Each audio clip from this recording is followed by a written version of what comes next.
Sí, bienvenido. ¿Cómo estás, Carlos? Buenas noches. Contento de que estés acá. Igualmente. ¿Qué tenemos ahí? La última encrucijada. Los dilemas de la democracia argentina. Borges decía, el tiempo que despoja los alcázares enriquece los versos. Bueno, la política argentina enriquece los libros, o algunos libros, por ejemplo este. Sí, yo creo que lo resignificó. Era un tema que, digamos, te confieso, me preocupaba al momento de escribirlo y de publicarlo. Este libro se publicó 2 semanas antes de las PASO. Y entonces, si bien la idea era describir cómo llegaba la Argentina a este momento histórico en términos generales, la elección le agregaba una dosis también de incertidumbre al libro. Y la verdad es que me parece que atravesó bastante bien este tortuoso camino de idas y venidas, agosto, octubre, el balotaje de ayer, y tiene un significado renovado, me parece, porque en gran medida el cuadro de situación que allí se describe, que es una Argentina con déficits estructurales de largo aliento, que venían de alguna manera conformando un fin de ciclo, me parece que cobran sentido con la elección de Milei, que es de alguna manera el que cataliza todos esos procesos, ¿no? ¿Por qué? ¿Qué significa Milei, el triunfo de Milei de ayer?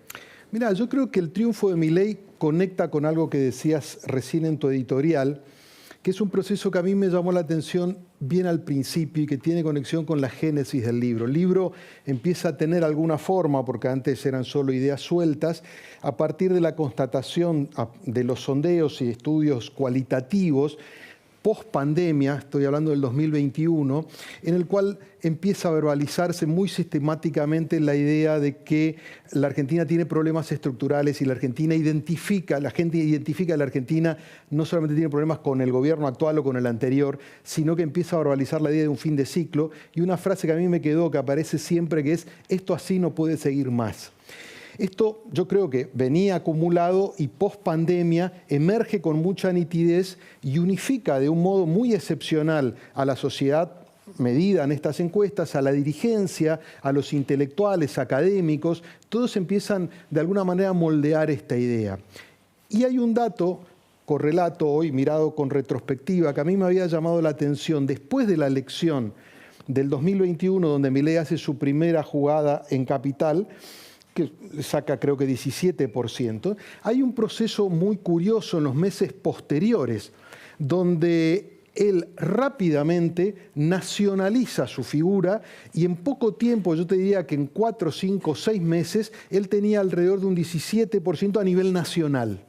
Y es un fenómeno muy curioso porque era un personaje muy afincado en lo porteño, vinculado con el establishment empresarial de Buenos Aires, o sea, ni siquiera había recorrido el interior del país y se propagó muy rápidamente. Entonces, a mí me parece que tanto... Discúlpame que te interrumpa con un detalle. En esa elección porteña, a Milei, en términos relativos, es un dato que uno debería... que ahora tiene otra luz. Hizo mucho mejor elección en los barrios más modestos de la ciudad, claro, digamos, más parecidos al conurbano, que en Barrio Norte, Recoleta, Palermo, donde le fue muy bien, pero sorprendentemente ahí ya aparecía algo raro. Sin duda, sin duda. Que probablemente le abrió la puerta de esa otra sociología que vos decís, ¿no? Sin duda, sobre todo porque vos pensás a veces a los políticos cuánto le cuesta en términos de esfuerzo y de dinero nacionalizar su figura, tratan de venir a los medios, hacen campaña, y Milei lo hizo casi sin nada. ¿Y cómo ¿no? explicás esa velocidad? Bueno, yo creo que porque de alguna manera esos dos procesos iban en camino. La sociedad estaba en un proceso creciente de impugnación al sistema político tal cual lo conocíamos, básicamente las dos coaliciones que venían gobernando hasta entonces, y Milei resultaba una figura por extravagancia, por disruptiva, por diferente en muchos sentidos, por provocadora también en otros, apareció, digamos, esa idea como una contrafigura de lo que estaba en ese momento. Y también porque en esa disolución de las dos coaliciones vos marcabas cómo Milei le fue carcomiendo la base, sobre todo al peronismo. Y en esa impugnación a las dos coaliciones, claro que el peronismo también sufrió mucho, porque obviamente cuando las grandes promesas y la gran doctrina del peronismo, que es la del ascenso social, la de la promesa del trabajo y el salario digno, cuando todas esas cuestiones colisionan con la realidad misma, digamos, el trabajador que no llega a fin de mes, el que recibe un plan y tampoco llega, bueno, hay digamos, se desfonda la narrativa y la lógica construida por el peronismo. Entonces, hay una interpelación que no tiene que ver solo a la capacidad territorial de movilizar, sino, yo te diría, a la esencia doctrinaria del peronismo, que creo que está requiriendo un ayornamiento muy fuerte a partir de lo que Milei significa para ellos. Detengámonos en ese punto, después vamos a ir a otros aspectos del momento que son probablemente más relevantes, pero me gustaría ahora, ya que dijiste esto, ¿cómo pensás que el peronismo no cómo lo va a recepcionar este fenómeno, cómo lo va a asimilar? Primero, si lo va a asimilar, o si esto sigue igual con un peronismo dominado por una palabra que vos usaste una vez en una nota que me gustó mucho, una minoría hegemónica, que sería la de Cristina, que lo tiene congelado en una situación discursiva, política, etcétera, que a lo mejor se muestra inconmovible frente a esto. ¿Vos crees que esto los va a impactar y los va a obligar a pensar de nuevo algo? Mira, el peronismo cuando pierde su esencia, ¿no?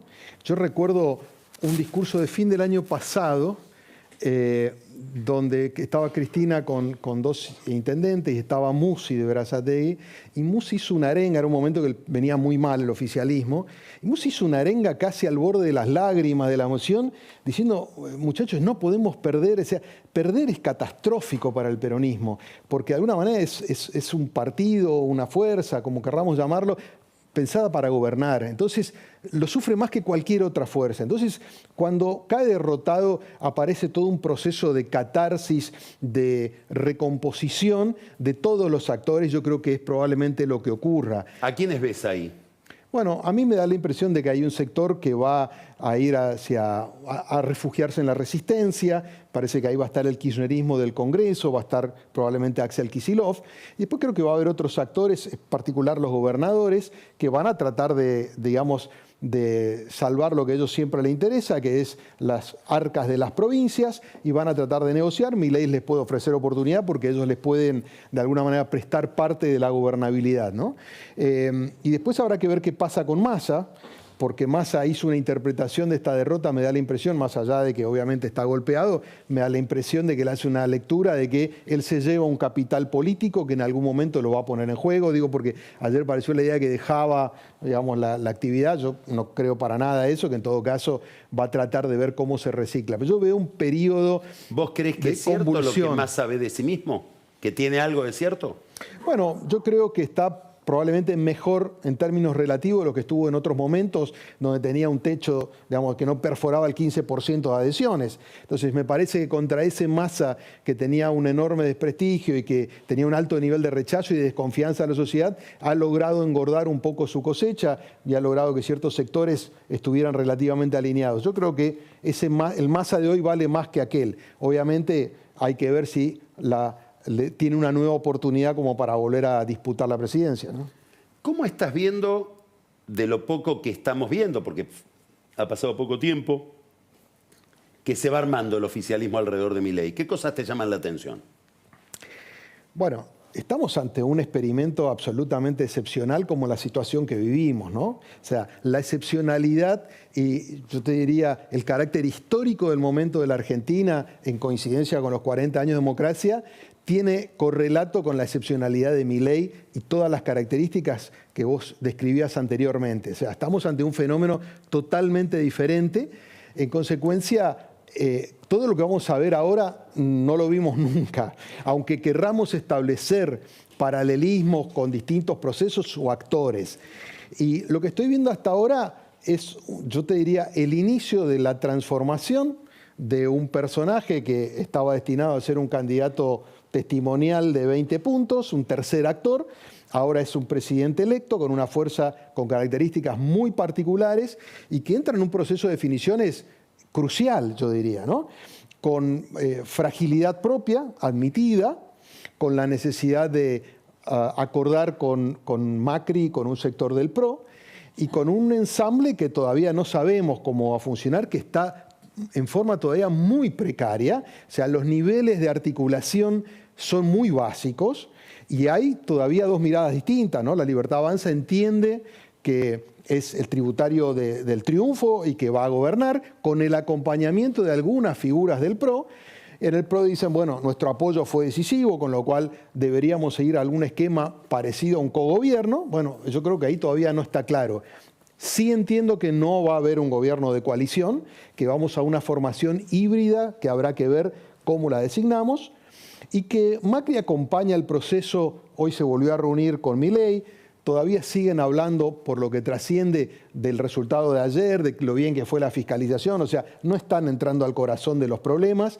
A mí me da la impresión, Carlos, y esto es meramente intuición, que Macri está satisfecho habiendo logrado derrotar a Massa y que se imponga, digamos, un sector afín a él, con lo cual no sé cuánto nivel de compenetración con el proyecto va a tener. Igualmente yo creo que en cualquier momento el proyecto va a requerir de su involucramiento, porque va a necesitar Milei no solamente al PRO, el sector duro, va a necesitar mucho más. Vos mostrabas los datos del Congreso, la distribución de los gobernadores a nivel nacional, o sea, esa situación de debilidad no se corresponde con la aspiración reformista tan profunda y tan, yo te diría, de shock, como él mismo lo plantea, que Milei está pensando. Entonces, ahí yo veo una disociación que va a ser difícil reparar, ¿no? Una brecha que va a haber que de alguna manera acercar. De las designaciones que se conocen hasta ahora, ¿alguna te llamó la atención? No, hasta ahora han sido, yo te diría, los nombres que Milei venía trayendo y la posibilidad de aperturas a actores individuales, ¿no? Eso me da la impresión de que Milei quiere demostrar que el gabinete es de él y que en todo caso la participación del PRO será complementaria y eventualmente alguna figura del peronismo que complemente. Entonces a mí me parece que ahí hay una definición.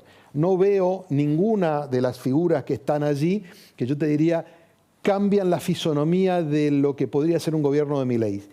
Por lo que se vio hasta ahora, va a ser un gobierno de Milei con acompañamientos. Eso.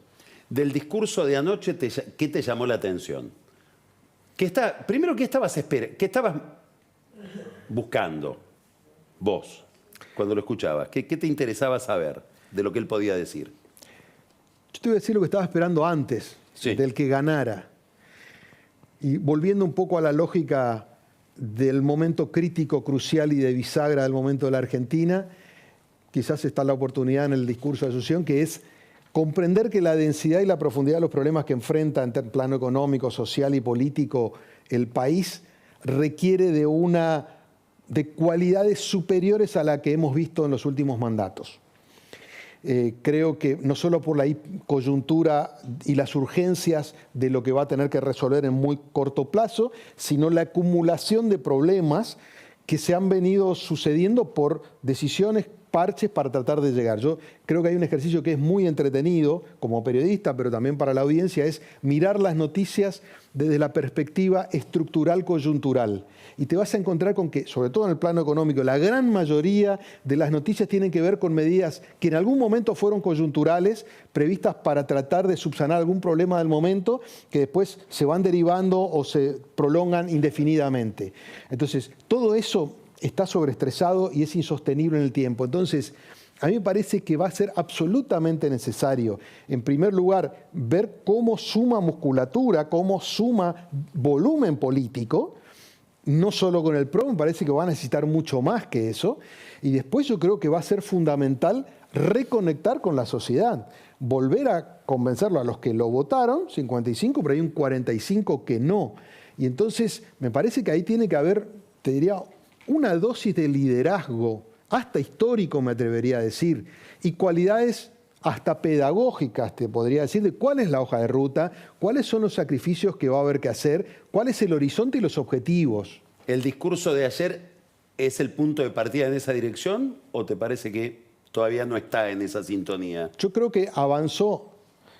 Es un discurso de un presidente electo, dejó un poco la barricada de la campaña pero me parece que él traza una línea divisoria que él va a tener que ir diluyendo si él quiere hacer una convocatoria más amplia. Yo no digo que vaya a gobernar con todos, ni que vaya a convencer a toda la sociedad, pero él le tiene que hablar a todos. Ahora te hago una pregunta que tiene que ver con lo simbólico. ¿Qué quiere decir quiénes son los argentinos de bien? Bueno, yo te pregunto, ¿y quiénes son los políticos de la casta? O sea, ¿Cómo son esas clasificaciones? Son las que Milei quiere. O sea, la casta es el que no entiende que ahora hay que hacer las cosas diferentes en el modo en que el propio Milei las propone. Si vos fuiste casta pero te convertís, dejás de ser casta. Si no lo entendés, seguís siendo casta. O sea, el Jordán es Milei. Es Milei. Él traza la línea y de esa manera se define. Yo creo que el mismo entendimiento está en esta noción que vos planteás de los argentinos de bien. Cuando él dijo argentinos de bien, entendí exactamente lo mismo. Bueno, los que estamos de este lado somos los argentinos de bien, los otros no lo son. Bueno, o sea, la polarización en la política argentina va a seguir vigente. yo veo un alto nivel de polarización y veo un alto nivel de conflictividad en el horizonte corto. Te quiero hacer una última pregunta. Contale a los que nos están mirando qué significa,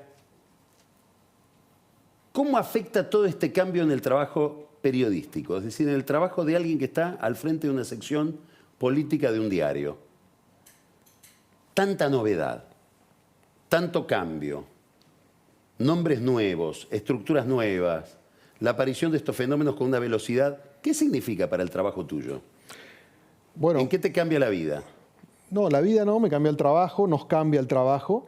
Igual el periodismo viene en proceso de adaptación casi constante, por razones políticas como esta o por razones, te diría, de transformación de la industria, ¿no? Sobre todo la digitalización, que ha sido un cambio, el cambio más importante para el periodismo en 200 años.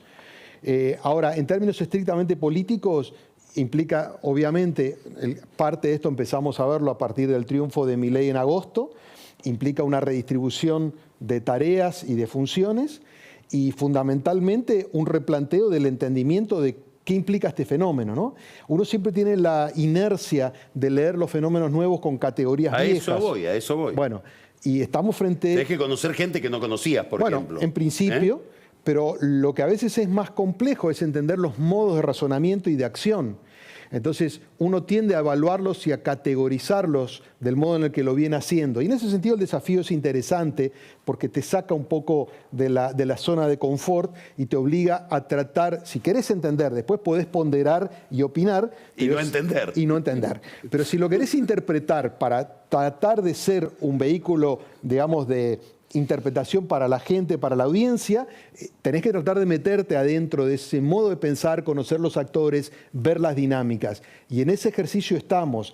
También ellos están en ese proceso de conocer el mundo exterior. Creo que también han generado dinámicas de burbuja y entonces ahora empiezan a actuar con los medios a otro nivel y a otra escala, con la política, con el empresariado y demás. Entonces, desde ese punto de vista a mí me parece interesante, además porque yo creo que Milei representa no solo un cambio en términos políticos, en términos de formación de una fuerza política, sino yo creo que encarna conceptos e ideas que tienen mucha sintonía con lo que pasa en el siglo XXI y por eso la conexión con los sectores más jóvenes en particular. Cuando él plantea la idea de libertad, obviamente todos pensamos en el peso del Estado y demás, pero claramente, por ejemplo, la libertad es un concepto internacional, globalmente mucho más atractivo hoy que, por ejemplo, el de la solidaridad, que era un concepto muy valioso quizás hacia fines del siglo XX.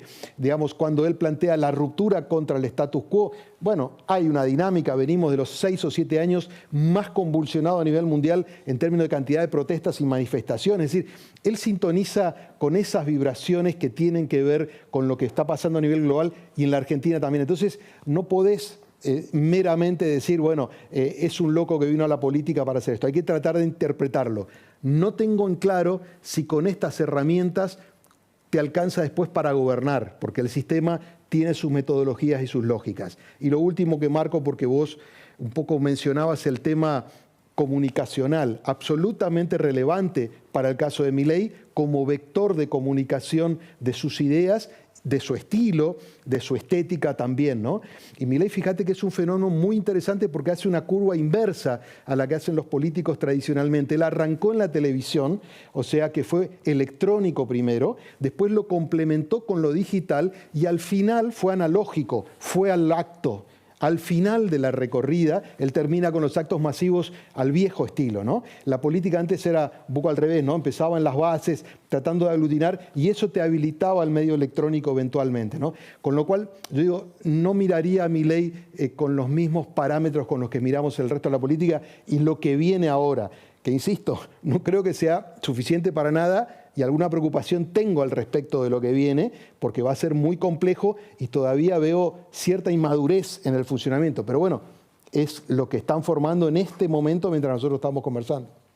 Jorge, muchas gracias. Jorge Liotti, brillante como siempre. Muchísimas gracias. Gracias, Carlos, por invitarme. Vamos a un corte y recibimos a Pancho Olivera, que nos va a hablar de la crisis en el sector de la salud, una crisis que venimos narrando desde hace ya muchos lunes, y Daniel Vilota, el nuevo mapa de la política en la provincia de Buenos Aires a partir de los resultados de todo este proceso electoral. Ya volvemos.